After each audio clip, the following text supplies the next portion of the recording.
aye. Opposed? The work session is adjourned. 6:02.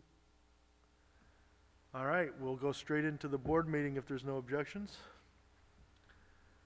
I would like to open the regular board meeting for May 23rd, 2022.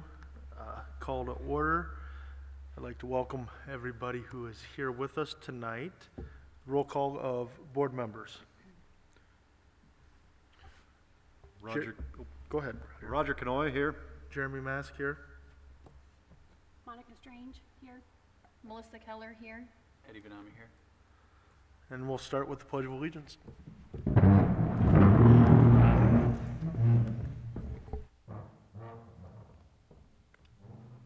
Pledge allegiance To the flag of the United States of America and to the republic for which it stands, one nation, under God, indivisible, with liberty and justice for all.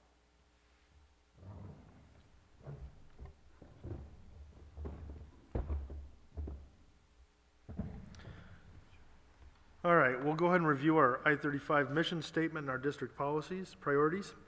The mission statement reads, the Interstate 35 Community School District exists to develop lifelong learners and responsible, productive, successful citizens in an ever-changing society.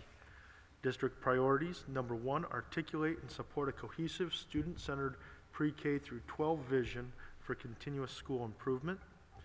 Engage in effective teaching and relevant learning for the 21st century, and operate with fiscal integrity, efficiency, and effectiveness. Let's take a moment to discuss and/or a motion to approve the agenda. Before you do that, can I make one clarification? There's the section on recommend retention payments to staff. We have one person that was left off of there. Heather Dutchery, his name should be added to that. So instead of bringing it next month, I just ask that you maybe approve this agenda with her name included on that. Is there a motion to approve the agenda as amended? I'll make a motion to approve the agenda as amended. Second. It's been properly moved and seconded to approve the agenda as amended. All those in favor signify by aye. Aye. Aye. Opposed?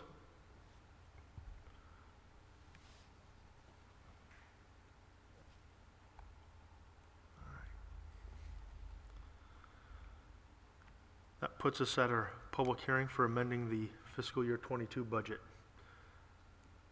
Opening comments?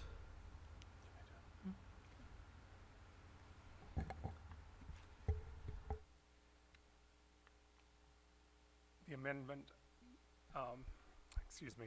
the FY22 budget amendment was published in the Madisonian on May 11th, 2022. There will be no changes to property taxes. The increase was primarily due to non-instructional program expenditures in the lunch program and the daycare, and other expenditures, which would be the roof. And we brought that to you, I believe, last month.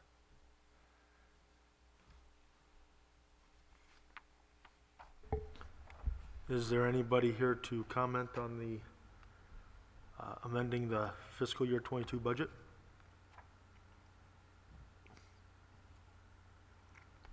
Not hearing any, not seeing any. We'll go ahead and close the public hearing. This brings us to the open forum. Did we have anybody sign up to speak tonight, Ted? We did not. Okay. I'm going to go ahead and read our statement for those who may be watching at some point who wish to come and speak with us. Residents, students, parents, guardians, and staff members of the district may address the board about relevant topics. Those who wish to speak must sign up at the beginning of the meeting. Speakers' participation is limited to 5 minutes per meeting. We ask speakers to remember that Iowa law prohibits the board from discussing specific employees or students or their performance. All right. Positive accomplishments, 3rd grade newspaper.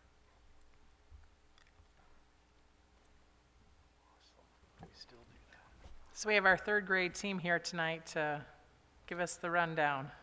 Did you bring any extra copies that I might purchase tonight? Okay. I That's- have a copy here that I'll sell you for $20.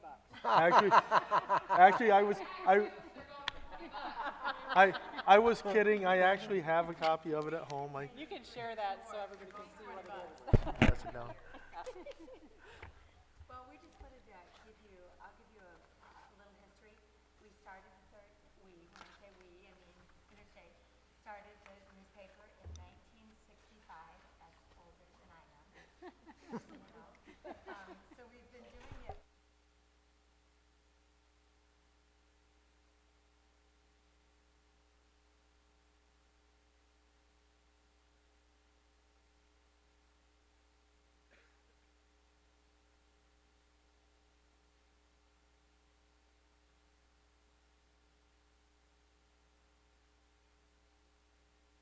At all. Hello.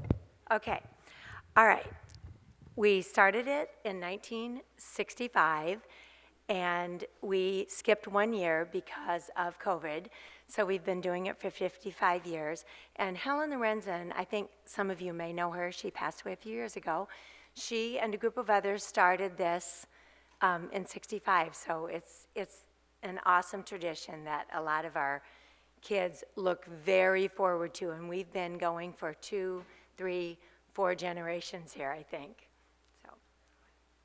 So I will kind of talk about the process of what the third grade newspaper looks like to our kids. We run it as a business. We start by even asking them if they even want to do this. And typically they say yes. So we ask for them to purchase a share into our newspaper company. This past year it was 25 cents to buy a share. That's kind of interesting because they want to bring you more money. No, you don't want to spend your money. So we get to talk about that. Then after they buy into our business, we start producing. We come up with a name for our newspaper. So our newspaper tends to change every year. They determine the price for the advertisements. They determine the price for how much the paper costs. And they decide what topic they write. They elect a board to run our meetings because we do use actually parliamentary procedure in our meetings. So we get a president, we have a vice president, secretary, and so forth. We have an editor-in-chief, actually a couple, to help us. So we really kind of focus on the business side of it and run it that way. When they are ready, they start writing their article about the topic they choose. They typically pick a partner to do that. Then it goes to the editor. The editor edits every article, and then it goes back to the writers, and they start typing their article. Then it comes to us, and they take a picture of themselves, put it in their article, comes to us, and we print them, and then it goes to our publisher. And the school is so kind in giving us a discounted rate on paper. We do pay for it. It's like a bulk price, I'm guessing. And at the end, they are asked to go sell their newspapers, and they do so quickly. And then they pay their bills, which usually is the publisher gets paid, and we pay for the paper. So at the end, after our bills are paid, they usually get a paycheck. I think this year it was $9. They each of them got $9. We truck over to the Truro Bank and cash them if they want, and who knows what they do with the $9, but they enjoy it. So I'm sure you have seen them, but we do have some oldies. I mean, like Mr. Jeff Douglas has an article in here. the next one, I think Tim McKinney has one. Yes. So It is, when you read them, you might see some errors, but we just want to reiterate, this is completely done by them. We are just there to support and push them along. Otherwise, yeah, it's a great tradition, and I'm glad I got to join the third grade team last year and start it with them. Does anyone want to look through? I think you've all seen the paper. Oh, yeah. Very few newspapers do I read cover to cover. Well, you But know what? this When- was one of 'em, When so. they go and sell their ads in their paper, we tell them like, we print like 300 of these local papers, advertised like crazy. So I'm like you, it is one paper I actually read. I just wonder how they did it. We have this one from 1970, before that, with technology and the lack thereof, copy machines, so. The old Mimios. Mimios, yeah. Well, I think it's a great tradition, and I love it that there is like misspelling words in there, because it's their, it's the way that they're reading it, saying it, writing it. And their creativity, I love it how they can pull it out, so it's a lot of fun. So thank you for keeping the tradition. Thank you. Anything else? Thank you for sharing. Yeah, thank you. Thank you. It sounds like Ms. Lubkis is going to start an online version next year with your technology capabilities.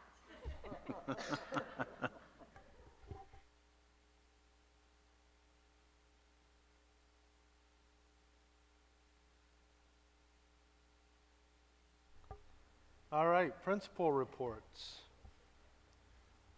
I can go ahead and start on that one. Big thing today is we had our field day today. It was pretty awesome having that after I think I figured up a 5-year absence since our last official field day. We had a couple rain delays in there. We had COVID in there affecting things, but it went off today really well. Had some parent spectators out there as well. I do want to make sure to thank the boosters for their support and helping to subsidize the t-shirts that we had made for field day to make sure that every kid that was out there had a 2022 field day t-shirt. Took a picture of them all wearing their shirts this morning in the gym with a presentation from the boosters out there on Facebook if you want to take a look. But a big thank you to them for help with that. Other than that, we're just kind of working on wrapping up the year. We have some classroom parties going on with some ISASP celebrations for meeting goals. Big thing I want to make sure to point out from that one was this year's 4th grade in English language arts.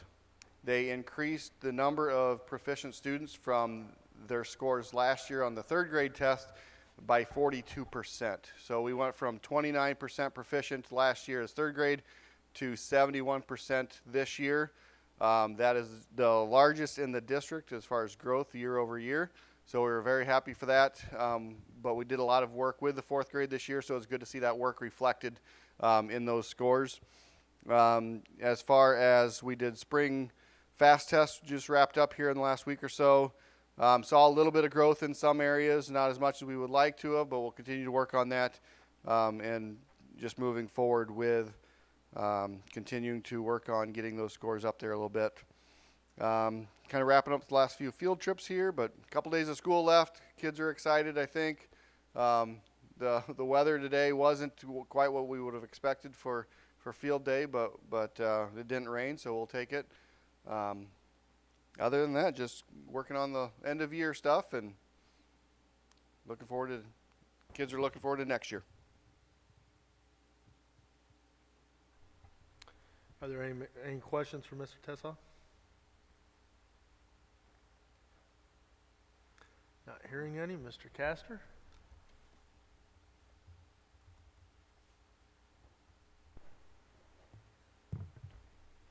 If Beva was here, I would crack a joke right now, but I'll refrain. No, I echo some of what Jeff said, but end of the year things that are coming up. We had graduation on Sunday, great turnout. The ceremony went off extremely well. The kids were all good and again well behaved, but it was a very nice ceremony. The speeches were wonderful from our students. So thank you to the board for being there for that. All 5 of you were there, so makes that nice as well. We had some great results from our ISASP. I know that's an action item or something that Sharon, I think, is going to talk about here in a little bit. But I'm extremely proud of our high school and middle school kids all together. We set a goal this year. One of the goals that the advisory teachers talked to the kids about was making 1 year's growth in one area or the other, in either reading or math. Of our secondary students, we had roughly 74% of our students make that growth, meet that goal. We thought that was outstanding for them to hit that goal. This is the first year we've gone through the goal-setting process with ISASP so that they had a conversation with their advisory teacher knowing what 1 year's growth looked like based on last year's data. My hope moving forward for that is now we can have a couple consecutive years of data with ISASP without COVID interrupting anything. So hopefully we can start seeing some consistent trends when it comes to our student achievement from that. We do have an incentive award reward for students tomorrow.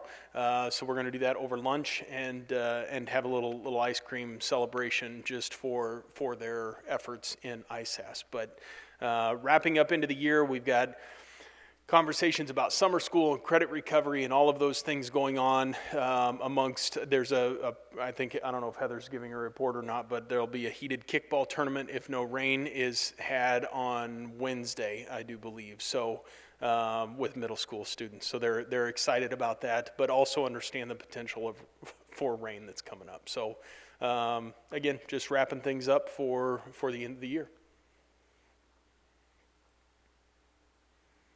Quick question. Credit recovery? Yeah. What is that? Yeah, so great question. If a student fails a class, maybe they're credit deficient, maybe they just failed a certain unit and they need to recover a unit. A couple years ago, we started doing more unit recovery than full class recovery. So if you fail a class with a 58%, we're going to go find the unit that you failed within that class, and then you can recover that so that you don't have to go back and retake the whole class. So student failing a class by semester, we can do that through Edgenuity is the program that what you guys were talking about in the work session. Teachers can go in and select a unit that aligns with the standard and topics that they were talking about. So they do that. Generally, it's the month of June that happens. Jamie Lee is the one who's kind of spearheading the organization of that. Rose is doing the organizing right now, but Jamie will be the one facilitating that with the kids this summer. Yeah. And they work at their own pace, and they can work outside of school, but they come in and do their assessments here so that we proctor those assessments for the kids.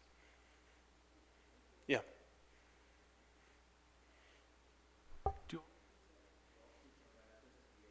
Program, or is it just the ones that are in need of credit recovery? All kids would have access to it if we had a need to put all students in it, but right now it's just we enroll kids as they have a need for credit recovery. Yeah, yeah. It's a fairly robust program. I mean, it's I would say the scope of Edgenuity is far greater than what we utilize, just because we utilize it more for the core classes because that's where we're trying to get kids to recover credit, but they have electives and of all sorts, foreign languages and different nooks and crannies that you could get credit for. Some schools that's their primary use is to get kids that credit when they're not able to do it. So lots of potential uses if we wanted to think outside the box there. Right. No, you can kind of see me triangulating Yep. here. I'm like, if the kids need help, where can they go? Sure. I can go to Yahoo or Google and I can do a search for how do I find the square root of this? And I'm going to find a whole bunch of probably not helpful things. Yep. And this would maybe direct them to a helpful source. So I don't know that it would be used for that helpful source. Wouldn't. More so, I mean, unless you're actually enrolled in the class, because it teaches it obviously like a teacher would teach in the classroom, but it's to the way they're teaching it. So maybe more as that credit recovery piece than a resource. Got it. Yeah. Got it. It's very searchable. Okay. It's pretty linear in terms of like you go from one thing to another. I think Mrs. Siefkes has also used it with some of like, in terms of acceleration. Yeah. So Okay. I think we are using it in different ways, but I don't think it's a very searchable, like you're kind of asking about. Yeah, you see where I'm saying, Yeah. where I'm going with, as teachers get shorter, smaller, class sizes get longer, or wider, Yes. broader, a resource that we can say, yeah, if you want to learn more about Core 152, why don't you try here? Sure. You know. And just like Heather had mentioned, maybe a non-traditional student who's looking to advance, it could be used along those same means of navigation as well. Right. Yeah. Or even like leveraging private resources like the Khan Academy or things like that, because I know I know of one substitute teacher who had to step in for a couple math courses, and she found that to be pretty helpful. Okay. Thanks, guys.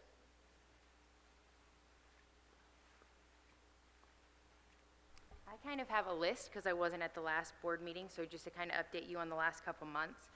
In the middle school, we've had a few assemblies and presentations. The National Theater came and presented about financial literacy. Their presentation was called Mad About Money. We've had them come several times over the last few years, so it's good for our middle school kids to start thinking about some of that financial literacy. Just the other day, someone from Blank Children's Hospital, child life serve specialist, presented about type 1 diabetes. We do have a couple students in our district who have type 1 diabetes, so just about some of the things that they go through, some of the tools they use, those kind of things. We also have a walk tomorrow morning. Mrs. Ransom said that Rufus, the JDRF bear, is actually going to be here to walk with us, so hopefully we have good weather in the morning. Also, our fifth graders had their puberty talk, so if you have a fifth grader, hopefully you're continuing that conversation at home. We've had some field trips and celebrations the last couple months. Our fifth and sixth graders attended the Ag for Kids Day in Winterset. Usually that's just fifth graders, but since they didn't get to go last year, both fifth and sixth grade went this year. Our eighth grade celebrated the end of middle school with a trip to Winterset's Iowa Theater, and then they went to the park. We had a middle school spring fling after school last Friday. We're hoping to have a kickball tournament on Wednesday, although that's looking pretty iffy at the moment. We have some really good referees, I hear, volunteered for Wednesday. Some other activities happening. We had a very successful boys and girls middle school track season. Although it was cold and rainy, they had a very good season. Softball and baseball have started. Middle school science fair. Some of the best projects we've seen. First place went to Addison Scrivener. Her project was about natural water filters. Second place went to Kennedy Murphy and Emmy Olson. Their project was about the strongest type of fishing line. And third place went to Brooke Bortner and Alexia Chambers. It was about the dirtiest stores. So some interesting topic. We did have freshman orientation, so our eighth graders are all signed up for their high school classes, and I'm sure excited to get out of the middle school, you know, exciting things in high school. One last plug for our middle school clubs. We had 35 students pass hunter safety this year with Mrs. Mager's support, which is really exciting. She also wanted me to let you know that if anyone is interested in becoming a certified instructor for hunter safety, the AEA is offering a course July 11th and 12th.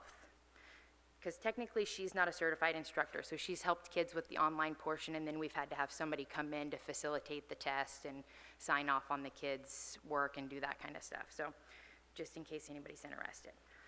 The last thing I have, I'm gonna just hand out, because I didn't like put a slide up or anything, is some data just from fast testing and ISASP, which I think we're gonna kind of go over later, but this is just kind of overall for just the middle school stuff. You can see fall, winter, spring for each grade level, as well as our ISASP scores.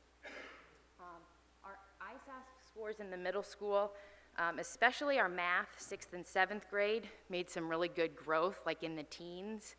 Same thing with our reading, our 7th and 8th graders made some really good growth, like in the teens, in terms of percentage of people who were proficient. So this doesn't have anything from last year, so you won't see necessarily that growth. I think Mrs. Dentlinger has some stuff later on where you'll see some of that growth. This is just this year's data. Something else I found kind of, I don't know if interesting is the right word, but some of our math fast data, especially in 7th grade, doesn't really look very good. But then our ISASP data is different than that. So what does that mean? What do we need to do? Is that skill versus will situation on some of those tests?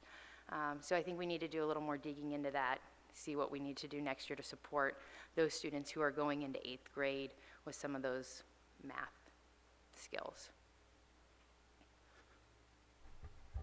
Got two things. Number one, the science fair students, the ones that place first, second, third, do they move on to any type of regional competition or anything? Not to my knowledge. Not to your knowledge, okay. Nope, nope. Okay. And secondly, can you dumb down these percentages for me a little bit as far as the acronyms on the left? Sure. So CBMR is a reading. It is like a timed 1-minute test. So how many words correct can you read in a minute? Okay. So then the percentages is how many kids met benchmark. Are they proficient? And the FW? Fall, winter, spring, because we fall, test winter, 3 spring. times. All right. Yep. And then a reading is actually like a comprehension. So they read a passage, and then they answer questions about that passage. It's not a timed test. It is online. Same thing, fall, winter, spring, and did they meet their benchmark? Were they proficient? Sure. And those benchmarks do change throughout the school year. So from fall, winter to spring, the benchmark goes up because they should be gaining more skills throughout the school year. So as their percentages increase, that's because they're staying with their benchmark, or more kids are meeting that benchmark also. And then with the math, it's just, the math is really broad, just like math is. It has multiple topics within there. So, Thank you. yep. I noticed that which one was it? One of the reading ones went down. Oh, it was the A reading for 8th grade. Is that a concern? I mean, yep, I think all of them are a concern when they go down. It's also kind of one of those things, especially like the 7th grade math one, you can see it really dips down quite a bit. I think it's something that we definitely want to keep an eye on. But you can see also like our ISASP reading, their proficiency is way higher. So 86% of our kids in 8th grade were proficient on the reading.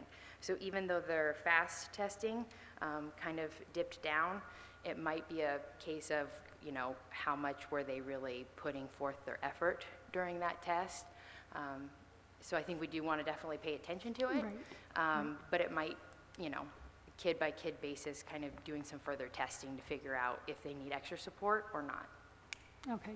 So just to clarify again, because I think this is something that's worth repeating, the FAST test is a universal screener, which means it looks at kind of a huge overview of topics, and it'll flag extra kids typically to make sure that nobody falls through the cracks. So it'll flag more kids than we would normally see on like a summative test, which is what our ISASP test is. ISASP is by grade level.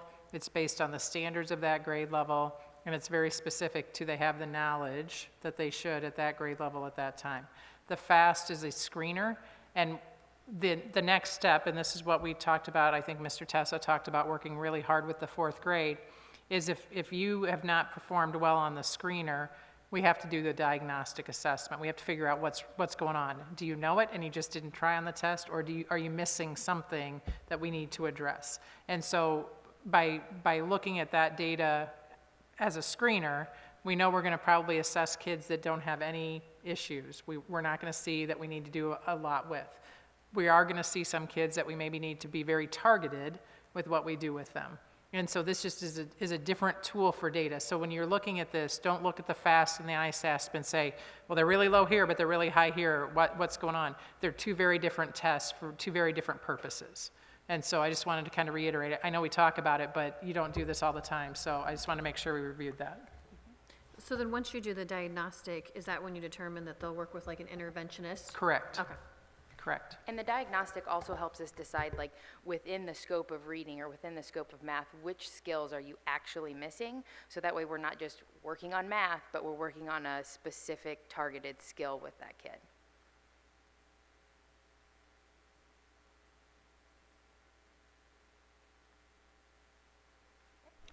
Thank you very much. Superintendent report. Yeah, so I just have a few things, and some of them are attached. I just wanted to send a huge congratulations to the class of 2022. It was a great celebration yesterday. I thought our buildings and our grounds looked phenomenal, so a special shout out to all the janitors and the custodians and the grounds crew that worked really hard last week to really make our building shine, so much thanks to them. Registration update, we talked a little bit about this in the work session, but I wanted to get it out to parents as well. Kind of twofold. We are working through some possible changes to our course delivery. And so what we typically see as far as schedules and kids being registered for classes is a little bit delayed. So we know that, and we are working on that. And the other thing is, Heather Wells, who is taking over as technology director, is working with our company to find out when we can open our registration for kids to register for school for next year. So more information will be coming out in June on that. So we'll send that all out hard copy so parents have access and know what the steps are for that process. So both of those things are coming as far as registration information. We also held a SIAC meeting for two very specific purposes. We wanted to review our data with them.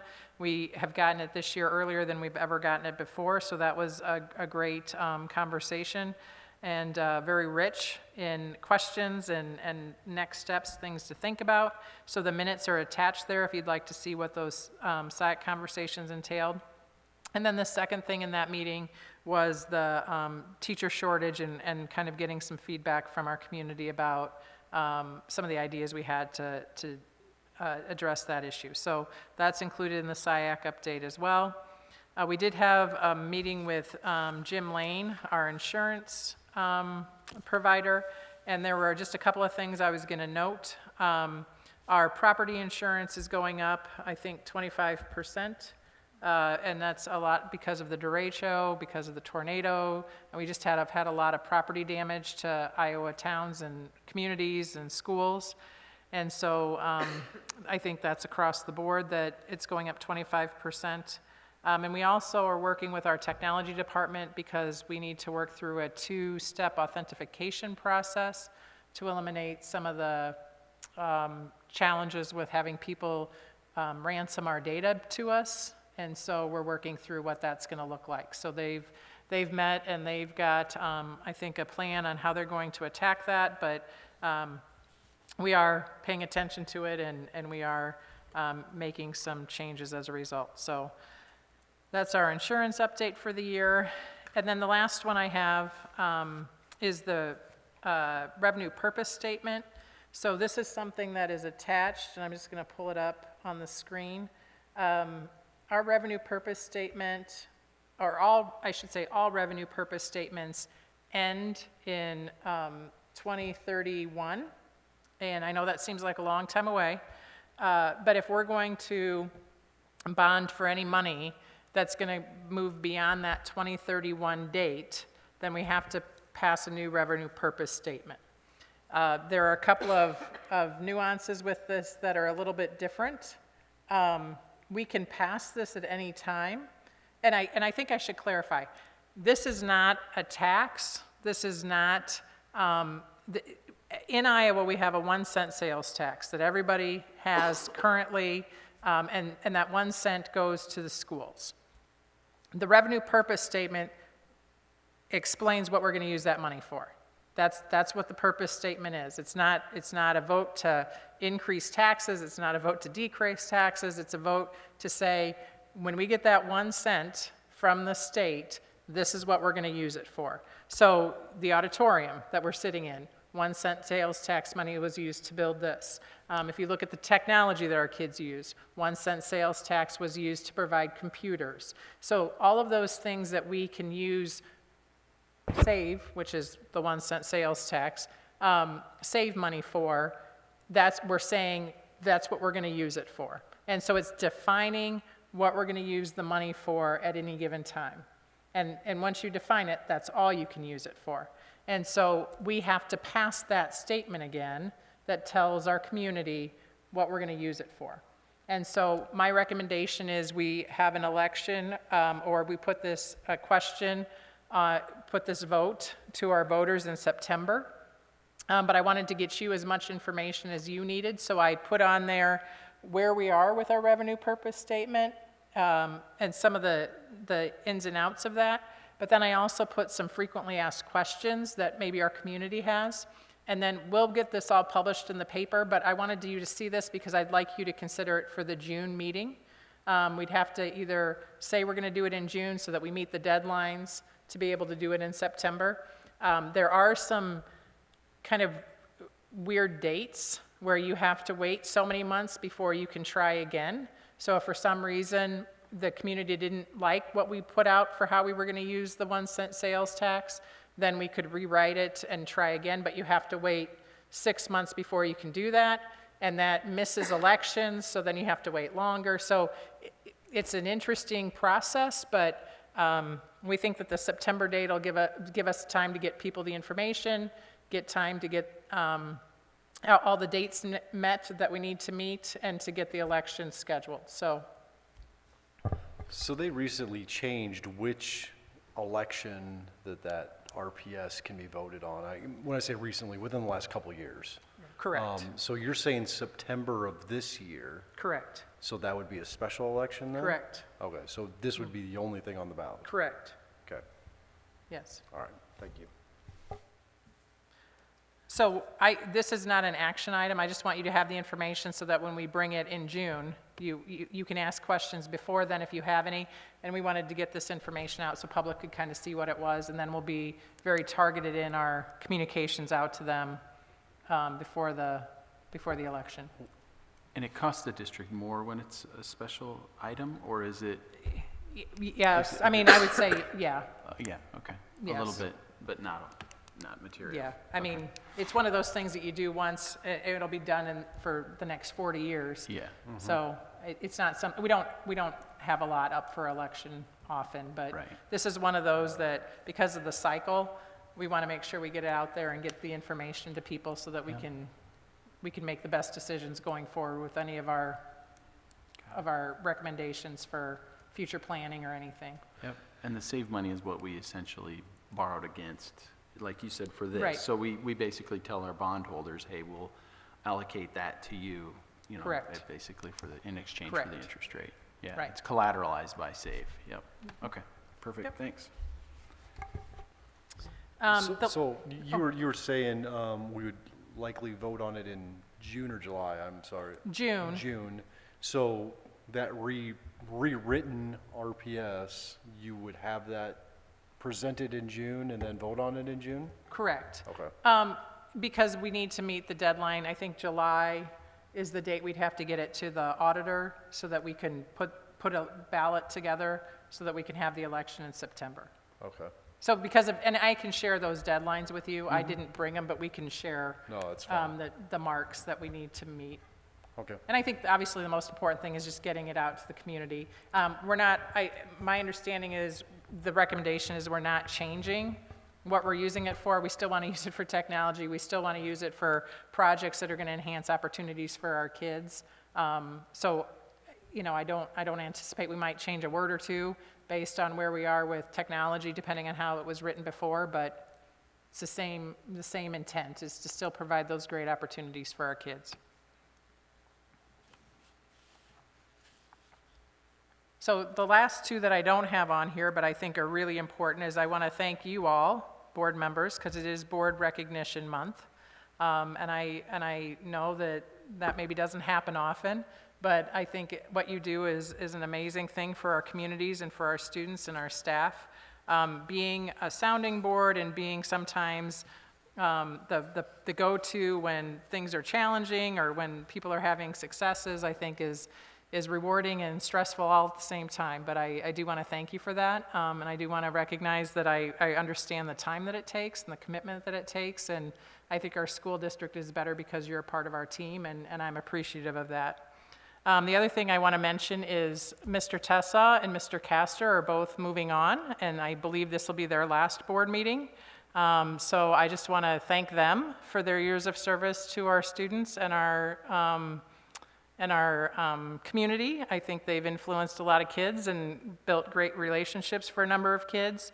That's not to diminish any of the other people we have leaving, because we will see, we have some additional staff members leaving, and I could mention all of them as well. And I just think that for whatever time we have with our students, the positive influence of our administrators, our teachers, our associates, I think they really do have an impact on who our kids become, and I just want to wish them well. So I know you see them often at board meetings, so I was just going to let you know that this is their probably last one. So we want to thank them.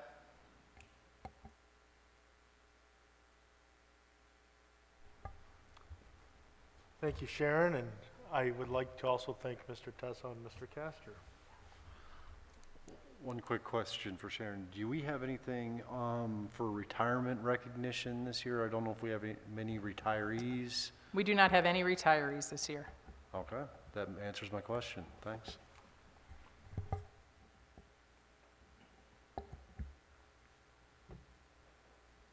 That's all I have. All right, were there any questions for Mrs. Dentlinger on her report?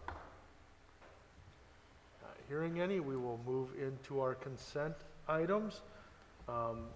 We have our past meeting minutes, which everybody should have gotten, monthly bills and financial statement, and the resignations and contracts. Do I have a volunteer to read these? Well, can I just talk about these for 1 minute? Because there are a lot of them on there. There are.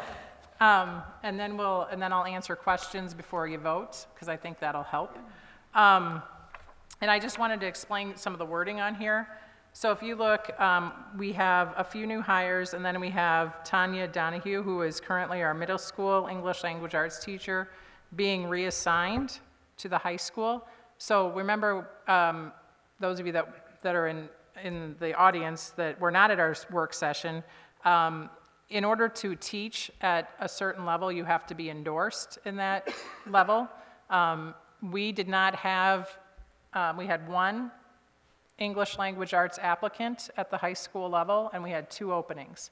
So we moved Tanya Donahue, and I visited with anybody on here who has an involuntary or a voluntary transfer to work through and make sure we were making a good decision for not only our students but our staff. And so she has been reassigned, meaning I moved her from her current middle school position to the high school position. So that was the reassigned.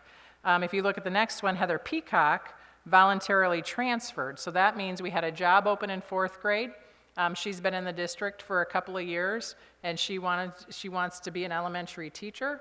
And so she voluntarily moved from her 6th grade English language arts job to the 4th grade job. So if they're qualified and they've been in the district for more than 2 years, we allow those voluntary transfers unless there's some reason why it doesn't make sense. So if she would have been coming from a job that would have been hard to fill, we might have not allowed that to happen. Per contract, we can do that, but that's what the voluntary transfer means. We have on here a couple of kind of what I would consider anomalies. So we have, we're adding Heather Wells, we're adding the technology director portion to her job. So she already works here, but we're adding that role because Mr. Tessa is leaving. And so that's an add. So she already has a contract, but we're adding that. We have a couple of people that are being transferred to interventionist or reassigned as a result of movement from one person moving to another. So you can see what all of those are. We also have on here a contract for Mr. Tessa. Mr. Tessa is leaving, I would say, the realm of education, but not all of education. What he provides for our districts in terms of the connection between hardware and software is really invaluable, and he has agreed to be a support for us for this next year, so that if either the person who does our hardware portion of that or our software portion have questions, he'll be a resource and he can jump on a call with them and answer questions, or he's going to help us as we do some of our rollovers with some of our big systems next summer. So that's a 4-day contract, and that's something that's, I would say, fluid. We anticipate it'll only need to be 4 days. It might have to be more depending on how many questions we have as we help our staff that we currently have in those positions learn some of the ins and outs of that. So that's the contract with him for this next year for 4 days. That's why it's a little unusual. We also do that same thing with our library, which was the shared job that we talked about last year. We do that for 10 days so that they have some time before and after school. But with Mr. Tessa, we wanted to be able to access his experience and expertise throughout the whole year. So we've worked out that process. And then we have several hires, which we'll go through. But I just wanted to give you an idea that there are some reassigned where we're moving them. There are some voluntary where they're moving. And so I just wanted to kind of explain what some of those were. Can I ask questions? Of course. All right. So can you remind us kind of what interventionists do? I think that's a recent ad, or, Yeah, so or maybe it might yep. be helpful at least to... Yep. So our interventionists are actually a part of our at-risk program. So what we're looking for are people who have skill sets. They can be endorsed in any content area at different levels. So we're looking for people who typically have experience in math or in reading, primarily, because those are the two areas we look for intervention. And we also look for people who have experience, maybe we're working with small groups. So lots of times we'll look for special education teachers because they're typically used to working with kids who are struggling. We'll look for people who maybe have experience in small group work in the classroom. And if we don't have an interventionist apply, we'll look to one of them to see if we can move them into that position because they've got a skill set for smaller group work, very targeted instruction. Got it. Thank you. And then you said Ms. Donahue is reassigned to high school ELA, and I'm not picking on Ms. Donahue, Right. But you had used that as an Yeah. example. When we transfer or they transfer, how do certifications work? And does high school translate to middle school and all that good stuff? Yeah, so it depends because it can't ever be easy. No. There's typically, you have a K-6 endorsement, which means you can teach anything from kindergarten through 6th grade. And then typically we see 5-8 endorsements or K-8 endorsements. So you could be licensed to teach math 5 through 8, which means you can teach any math between 5th through 8th grade. There used to be what they call an all middle school endorsement where you could teach math, science, social studies, or language arts in 5 through 8. So it was kind of like that K-5 or K-6 endorsement, but they applied it 5-8. And then the other category is high school, and that's usually a 5-12 endorsement. So I'm licensed 5-12 in history and in English. So I can teach anything between 5th grade and 12th grade in history and English.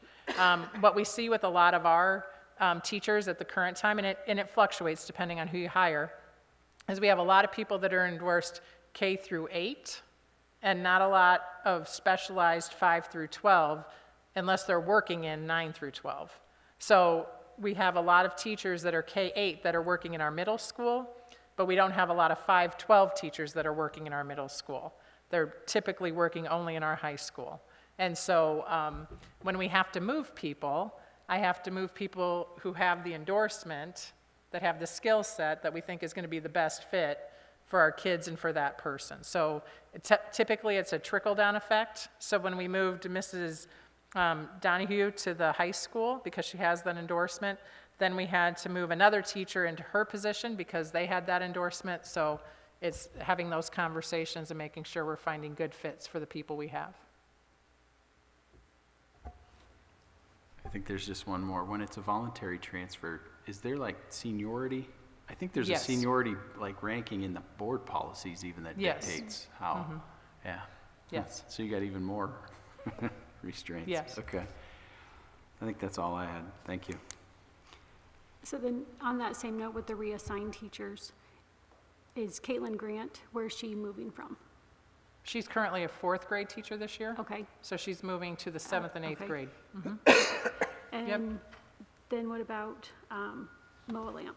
She's currently 7th grade, so she's moving to the high school interventionist.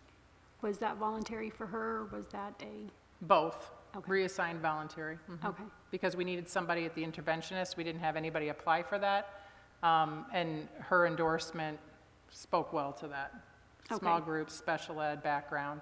Okay, yeah, I was just wondering, because like you said, Heather Peacock, she was a voluntary transfer, so I Yep. didn't know how So, that. so what happened there is we had a fourth grade job open, and she actually, they have to send us an email that says, I want that job. And so then I say, okay, if we don't have anybody else, we look at seniority. If we think it's a good fit, then we talk to the principal and see if that makes the most sense, so.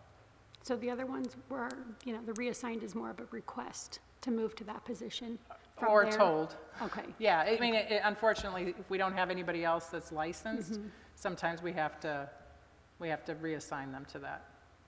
Yep. Do you think that's going to be a problem with those three moving forward, or were they No. okay with Yeah. the move? Okay. Yeah, yeah. I've talked, anybody that I reassign or that I recommend we reassign, because ultimately it has to be a decision that I'm comfortable with, obviously. And so the principals will give me their recommendations as well. I mean, we talk about it at the administrative team. But then I always talk to all of them. And, what are your concerns? What are your, here's what we see as your strengths. What do we think are the weaknesses, if there are, and how can we support those? And so then over the course of the next 4 or 5 months, as they transition into those roles, like Mrs. Donahue's taught high school English before. This isn't something new for her. When we look at, Miss Peacock, she did elementary student teaching, so she's been in elementary classrooms. So these aren't foreign things for these teachers, but we want to make sure that they're supported. So all of these recommendations, I've met with the teachers, I've met with the principals, and we think they're the best move for our students and our teachers, so. And when they take another job, is there a different set of kind of guidelines, or not guidelines, but helpful resources they can use as they try to transition into that new role? I mean, is there kind of a peer network? I know that's what TLC is kind of. Yeah, we have mentoring. So if we have teachers going to the different building, depending on what year they are, they're assigned one for sure, depending on where they are in the cycle. Yeah. If they're a new teacher and they get reassigned to a different building, they would still be under the mentoring program.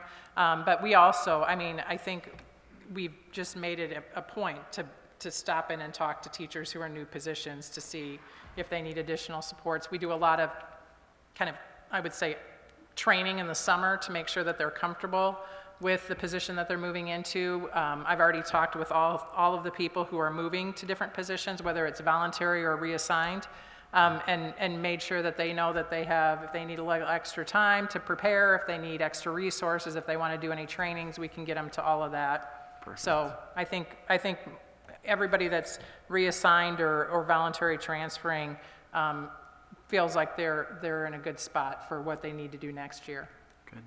Good, thank you. That's it. Quick question. Yeah. How do the sponsor positions get filled? Is that something that a teacher would request, or how does the? Well, I think typically Mr. Weber just begs them.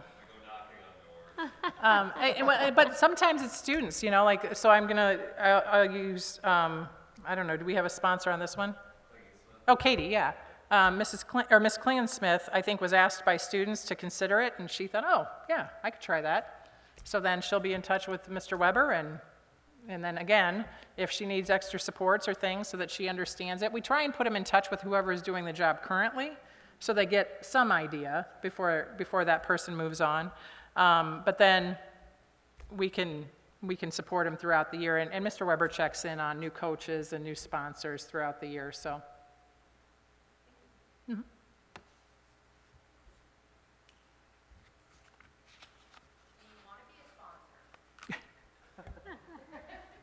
I'm sure we can't, right?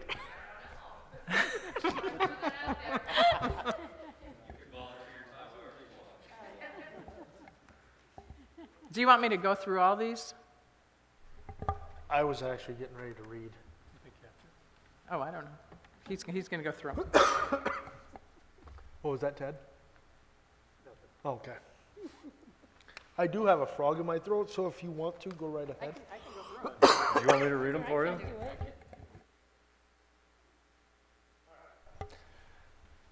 Sarah Coder hired as a 5-6 ELA teacher.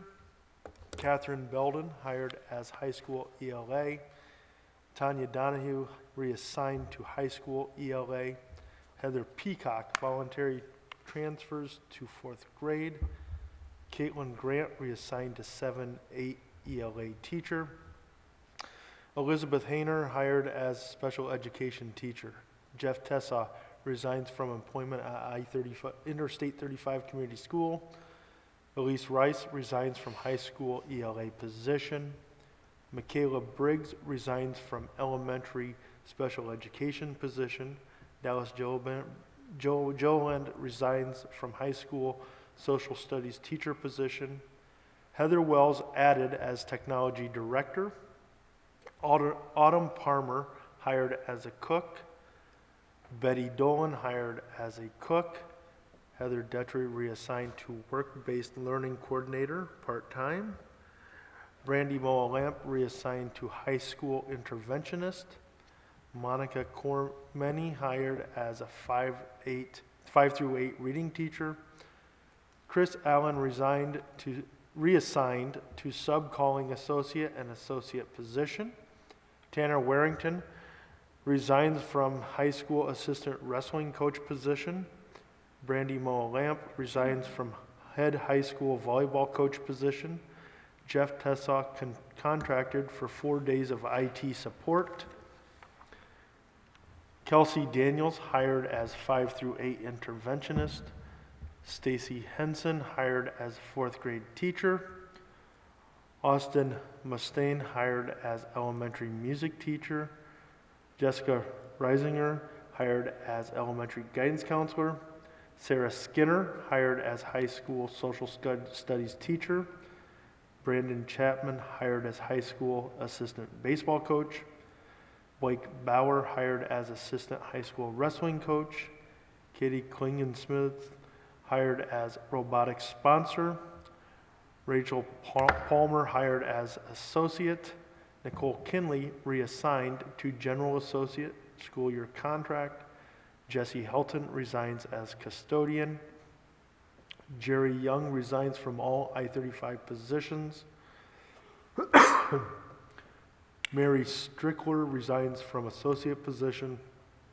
Stephanie Good resigns from NHS sponsor. Marcia Hood resigns from wrestling cheer sponsor. Mike Stewart resigns from track thrower coaching. Nate Rankin resigns from middle school football.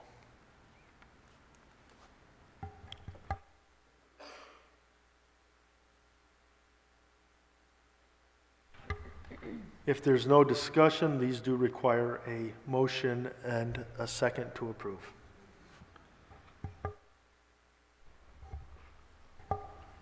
I'd move to approve the consent agenda items. I'd second that. It's been properly moved and seconded that we approve the consent agenda items. All those in favor signify by aye. Aye. Aye. Aye. Opposed?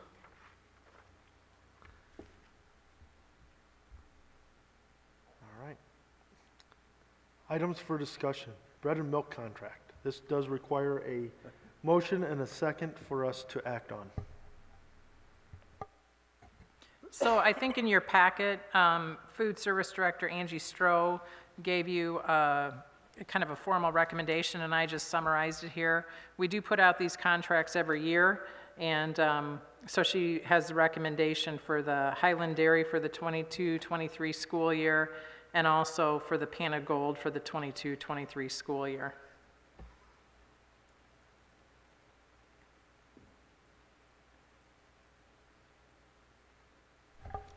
Is there any questions or discussion on the bread and milk contract?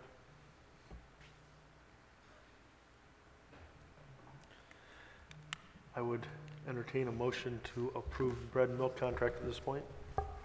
I'll make a motion to approve the bread and milk contract. I'll second the motion.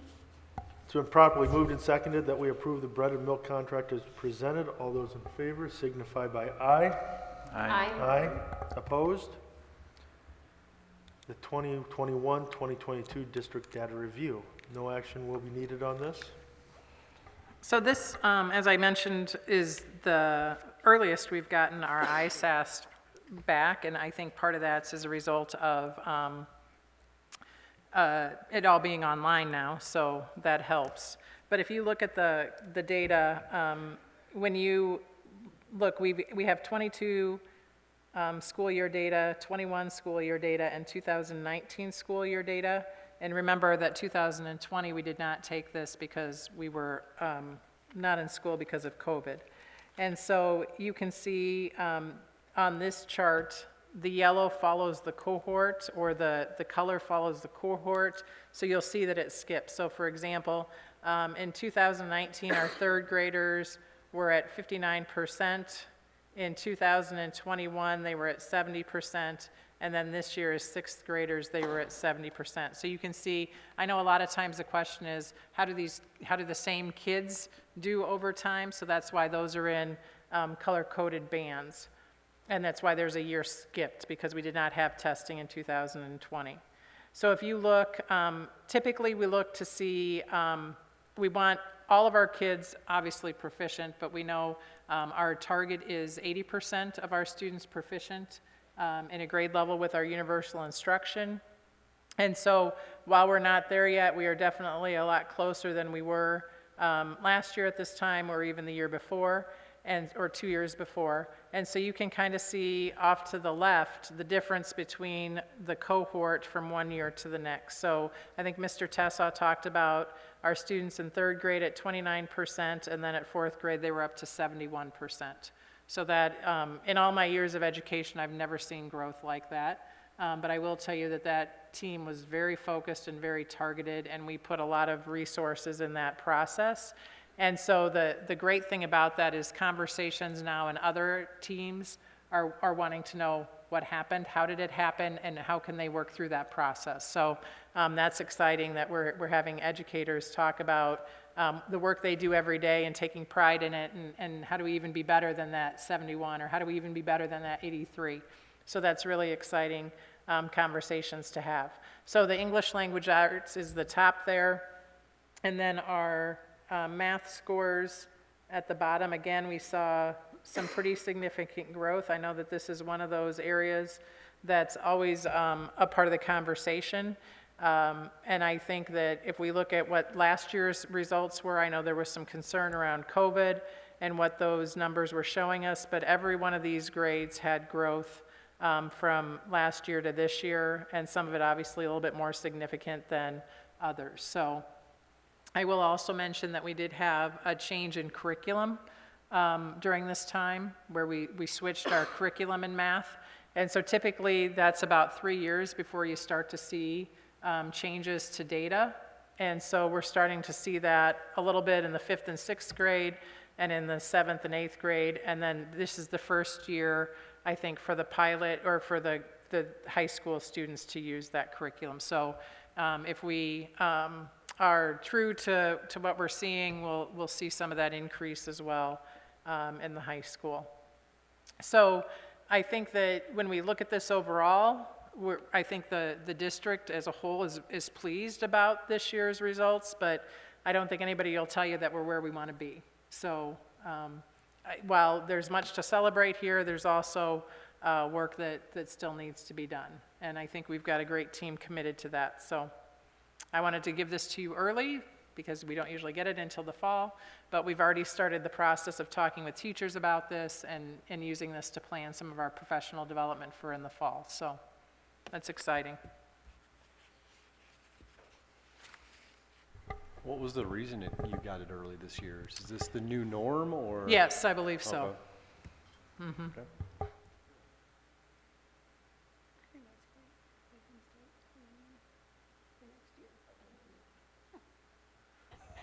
Receiving those early will help the teachers start planning for next year ahead of time, and not Getting that have out that of the way delay out of this in. year is awesome. Yeah.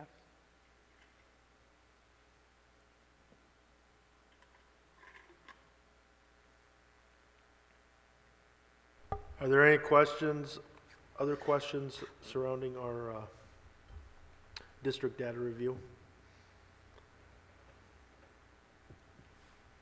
All right, thank you very much. And we'll move into the 2022-2023 district goals.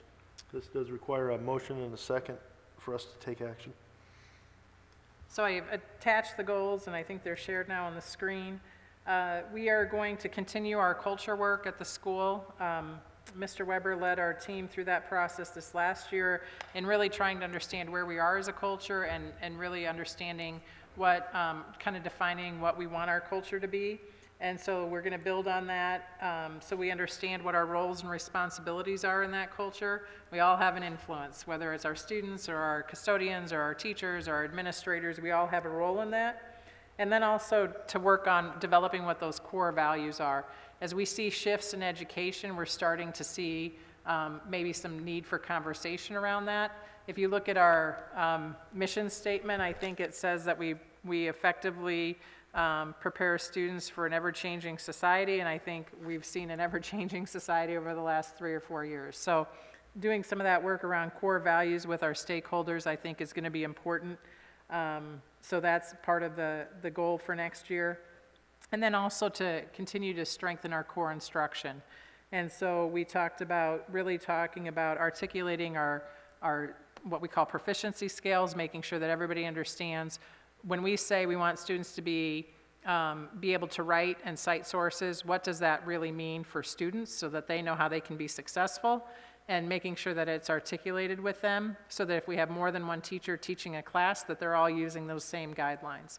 And so a lot of that work has been done this spring, and a huge shout out to our standards-based learning team, because they've really kind of taken the direction on that, and I think there have been some really rich conversations around that, so we're going to continue that work. And then once we have that information, how are we planning to be most efficient? So that'll be one of the goals. And then also how are we reviewing our data on a more systematic, deliberate process throughout the year instead of, like one night at a board meeting. How are we looking at FAST data? How are we looking at student work? How are we looking at those things that tell us if kids are meeting those benchmarks throughout the year instead of just maybe a snapshot? So building that process in for next year. Those are the two goals that we have, and then kind of a little bit more detail about them.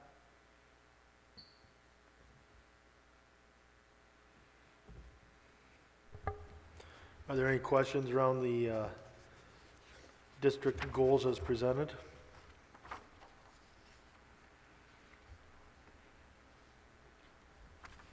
We do need a motion and a second to adopt these goals. I'll make a motion to adopt the 2022-2023 district goals. I'd second that. It's been properly moved and seconded that we adopt the 2022-2023 district goals as presented. All those in favor signify by aye. Aye. Aye. Opposed? We'll move on to the amending of the FY 2022 budget. This also requires a motion and a second for us to act.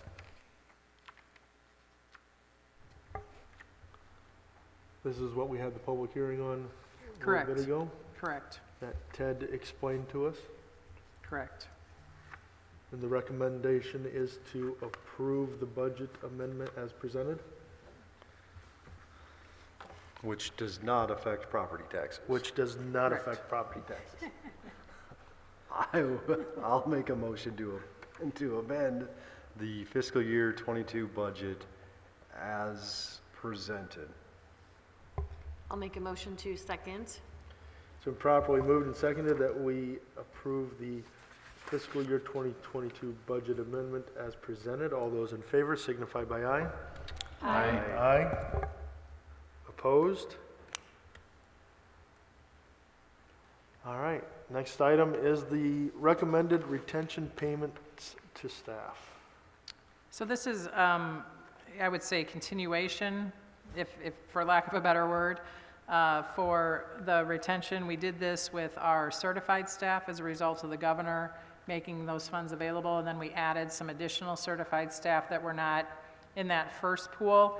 These would be anybody else who either did not see the increase mid-year, the $2 increase mid-year, or we're in the certified pool. So we're hopefully now encompassed. This also, remember, Mrs. Dutchery's name should be on here, but this encompasses then everybody who is going to be here next year that that did not get included in that first or second round. So the intent is, we recognize that for a lot of reasons, it's been a tough year. I'll just use food service as an example. It wouldn't be surprising that we get notification that we didn't have whatever was supposed to be on the menu, so we had to scramble and come up with a different menu item. Or the custodial staff maybe didn't have the supplies that they had requested, and so we had to shift things and do things different this year than we normally would. So it's kind of that same mentality, as we know that it's been kind of a trying couple of years, and we're thankful that these people work for us, and we want to kind of solidify that with the same kind of token that the governor gave to our teachers for the same idea. So we wanted to finish that up for the rest of our staff.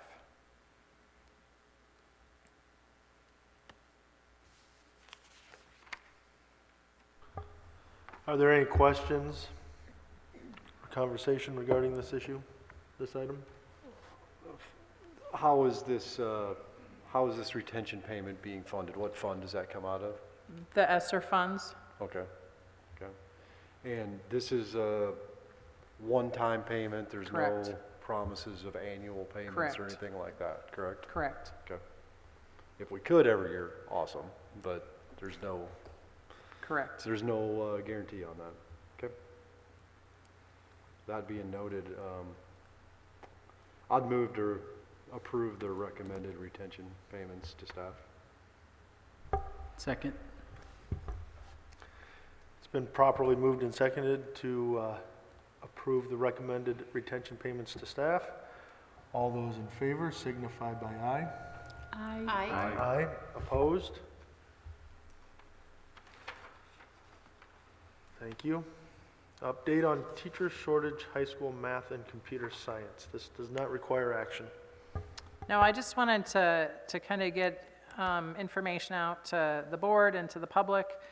We are experiencing some shortages in, right now, high school math and in computer science, which is currently at the 9-12 stage or high school stage.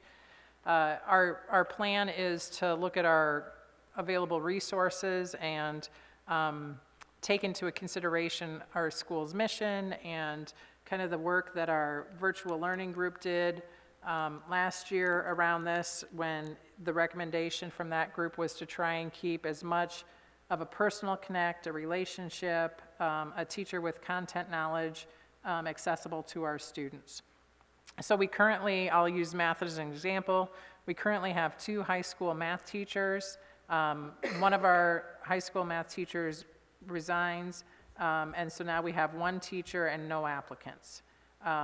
And so the question becomes, how are we going to still provide those things that we value, high quality instruction in the classroom with a teacher to build relationships?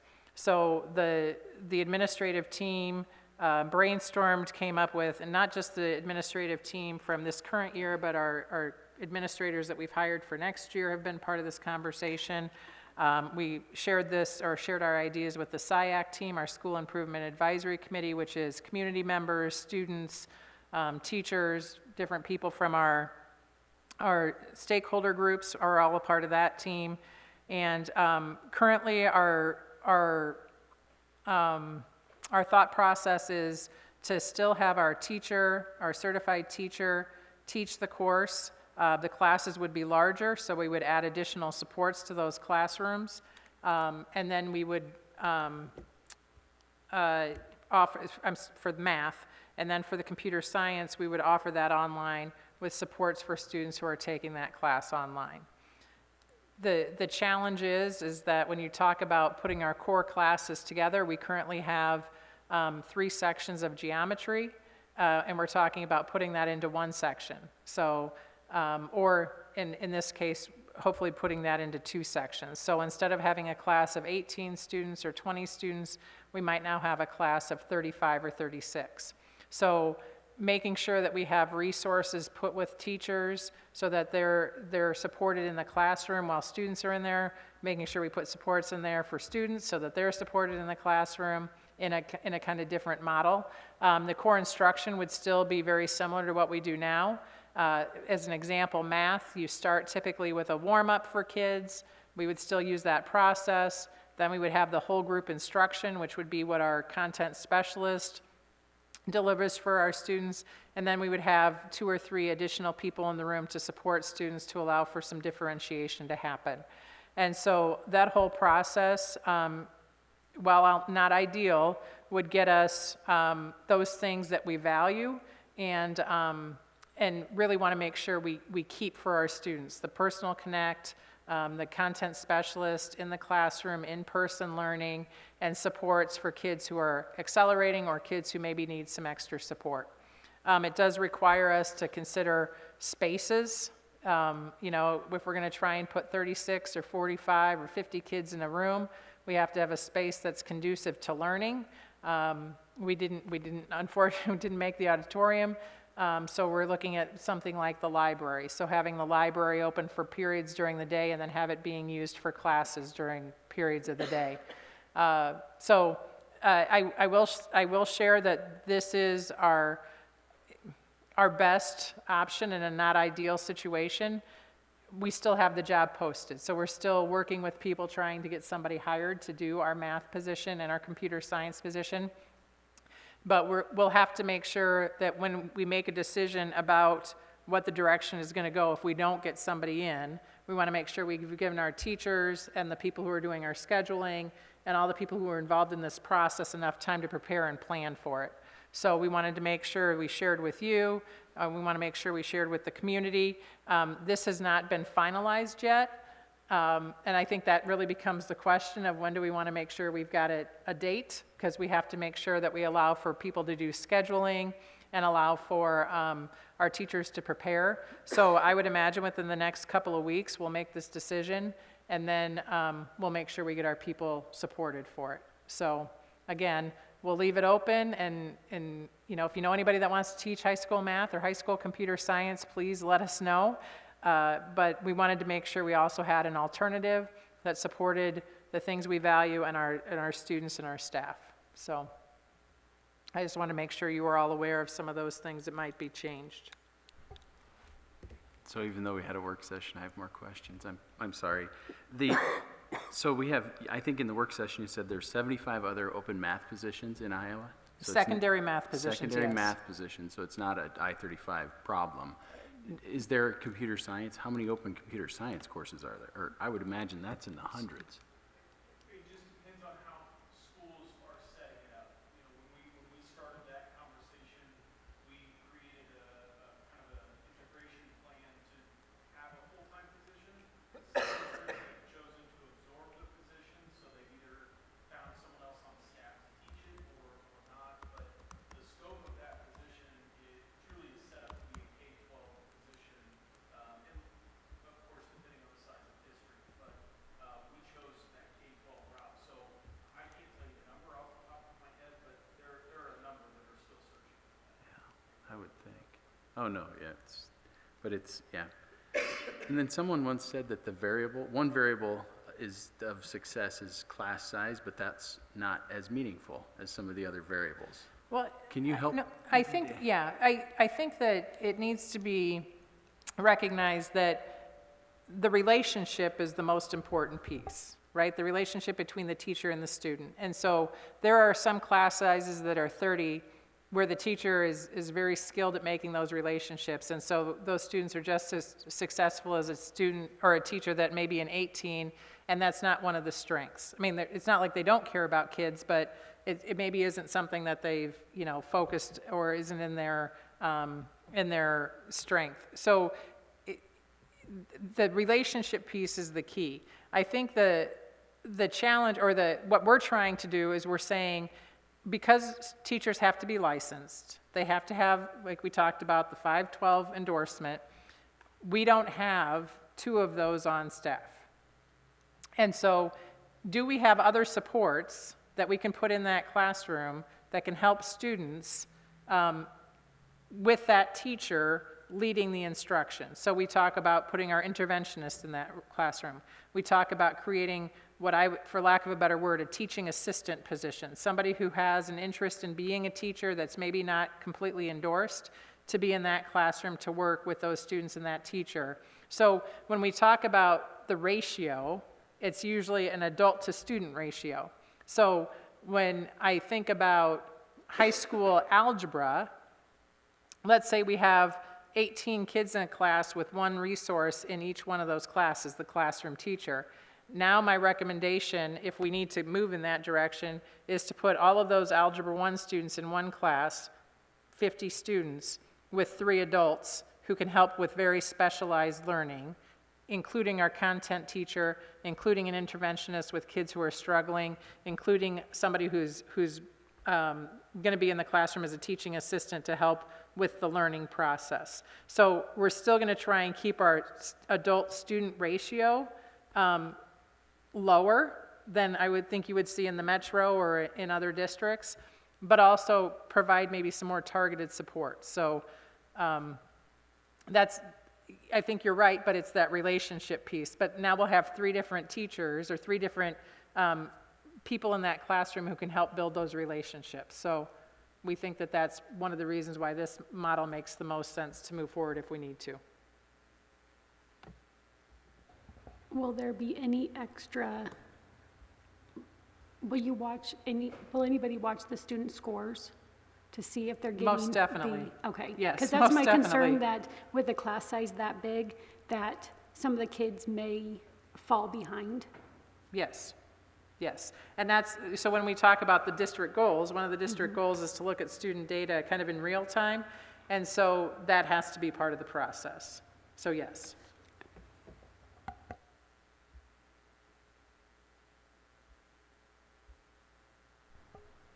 Are there any other questions? Eddie? No.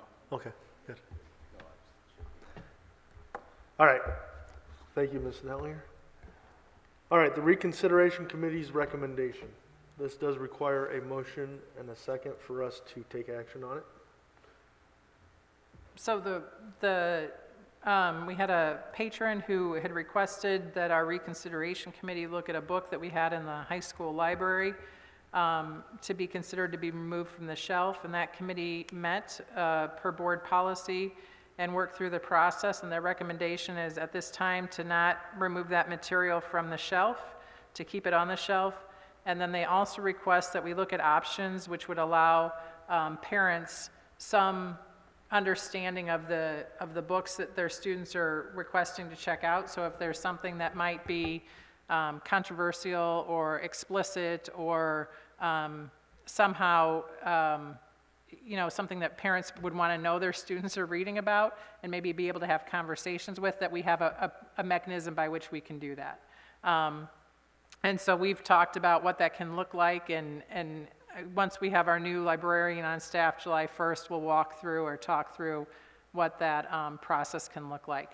I think their recommendation was to kind of flag a book, and so then if you want to check this book out, you have to understand that there might be, explicit sex scenes in it. I think that's going to be very hard to monitor because we don't have a librarian full time. We have one that orders our books for us, and so our associates don't know all the content of our books. And so what we're talking about is having parents who want to have some knowledge of that, maybe identify their students, and then when the students are going to check out a book, we could just send an email saying, here are some titles that your student is interested in checking out. If there's any that you have questions about, please talk with your student, and then we just need to get some sort of process by which we can work with the parent and the student, so that if there is something that's maybe mature for kids, that parents are aware of it so they can have those conversations, which we know is all part of the learning. And so we're just trying to work through what that can look like.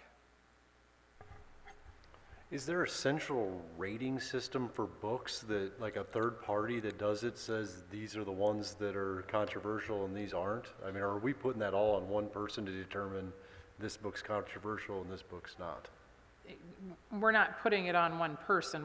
We're actually now giving that to the committee to determine if it's too controversial for our library. Right. When our librarians typically, and I'll use our librarian that we currently have, there are lots of lists published about best books published in any given year.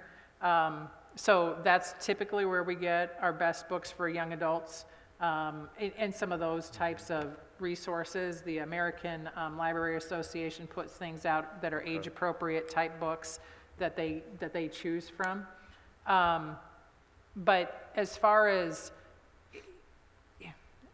any book, and I'm not saying this to be flippant, but any book is controversial, because that's what typically makes a book a good book, is if there's some sort of controversy in it. I think the question always is, how much is too much? And really what I think the committee is asked to look at is the work of the whole of greater value than the section or the part that's in question, right? So if we look at the whole piece, is there a real value to that in having our kids have that knowledge, as opposed to the one piece that might be objectionable? And that's something that the committee has to kind of work through and think through and talk through. But I can think of an author that I've recommended to kids before, and he writes like a student would talk. So there's a lot of language in the book. Is the content of the book, diminished because of that? Maybe somebody would say it is. I don't know. But is that something that parents need to be aware of, that there might be, an excessive use of language in this book? If that's something you want to talk to your student about, then I think that makes sense, that we have some process by which that can be communicated to parents. But I will say that I don't sit on this committee, but I think that the process of the work they did worked. They met, and then they talked about what their intent was or what their task was based on board policy. And then I think several members of the committee read the book. I don't know how many. Like I said, I don't sit on that. And then they came back and they actually talked about kind of that idea of, is the whole of value versus the part that's questionable? And so that's a long answer, but there are guides, but there's not a rating system. Yeah, I guess, going back to my original question or statement, having some type of third party or somebody, not to decide whether it's in our library or not, we have a policy in place for that. But to determine what's controversial, that could change month to month or year to year, depending on who you're asking. So Correct. I think we need to have some type of, kind of like in the 90s when you used to buy CDs and there's a little explicit lyrics thing on there. Yeah. That doesn't exist for books? Yeah, there's not. That's there's still not controversial. there's not a system like that on books, All right. which makes it more challenging. That was Yep. okay, that's what I was looking Yes. for, thank you. Yes. So, Sharon, if we adopt the recommendation, is it the intention that the administration is going to put together some solutions on how to address this, whether it be that parents notify the school what books they don't want their kids to check out, or have them flagged? Right, as it's stated here? I mean, yes, we are going to work through what that looks Because like. it's all I think a lot of schools are dealing with this, so I think that it's just how are we communicating effectively with parents about topics that kids might be reading independently. These aren't books that are being assigned in class. We've got a process for that already in place. These are books that are housed in the library that kids can check out if they so choose. So how are we communicating that with parents is really kind of what we're going to try and figure out. So as we talk about parents having a say, and if I called up tomorrow and said, I don't want Jack checking out whatever book, is there a method at this moment to prevent him from checking out No. that book based on me saying I don't want him? Not Because I could have the currently. conversation with him and then he'll come to school and do it himself anyway, right? I'm not saying that about Jack, I'm saying Right. kid, that's kids. So, At the current time, no. but, But the intent is to have that, Okay. at least some process, the beginnings, and like anything, we're gonna try it, and if it doesn't work, we'll have to think about what's working and what's not, and then maybe redo. But to try and have that in place by fall, when kids come back to school. So this is probably not helpful, but when I was sitting here thinking about it, it's every parent's going to have a different threshold of what they believe is bad, good, Correct. inappropriate, appropriate. And so could there be a way that I could consent to saying, if my kid wants to check out a book, essentially put it into a bin, put a hold on it, I release it, you know, otherwise, because I would, if it were me, I'd say no restrictions. I don't want to know what my kid's reading for the most part because they got it on their phones, whatever. It's a parental choice. And so if I could check it at registration, don't, you know, up to the school or up to the student, or if I want to know, just give them a quick email notification, you know, hey, here's a book that needs to check out.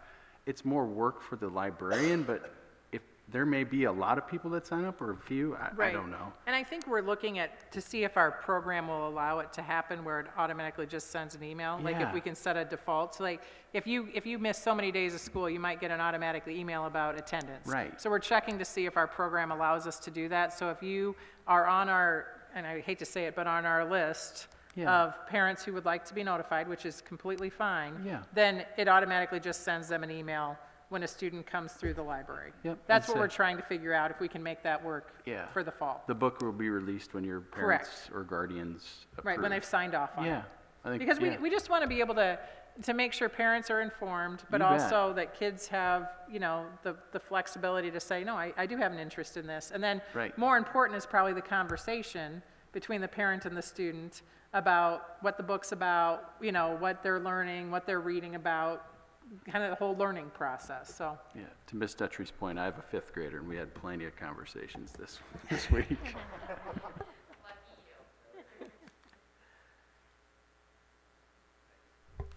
Is there a new committee selected every year? So the board will appoint the committee every year. Okay. Yeah, and in fairness, we should have been appointing them every year, but I don't know that this committee's ever been used prior to this, so, I did explain that. That's why when we went through this process, I did pull the book off the shelf because it was such an extended time before the committee could get and talk about it, and I didn't want it to be an issue, so I did take the book off the shelf while they did, and then once they made their recommendation, depending on what the board decides, then we'll move forward. So yes, again, you do have that, we should do it every year. We'll do it in November when we appoint who the president is and all of those committee appointments. Okay. Yep.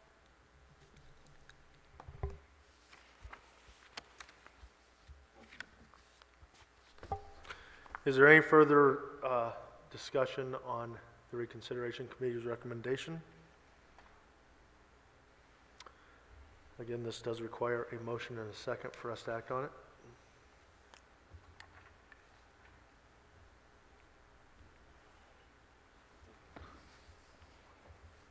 I'll move to accept the recommendation of the committee, the recommendation of the Reconsideration Committee for book in question.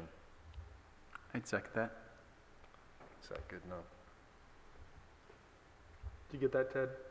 Yes. Okay. And was there a second? Yes, second. All right, it's been properly moved and seconded that we accept the Reconsideration Committee's recommendation concerning the book in question and the process moving forward for the administration to present methodology for checking out books in the future. All those in favor signify by aye. Aye. Aye. Aye. Opposed? All right, thank you very much. That brings us to the end of our agenda. Our next meeting is scheduled for June 27th, 2022. Is there any comments for the good? Not hearing any, I'd entertain a motion to adjourn at this point. Move to adjourn. Is there a second? I second to adjourn. It's been properly moved and seconded that we adjourn. All those in favor signify by aye. Aye. Aye. Opposed?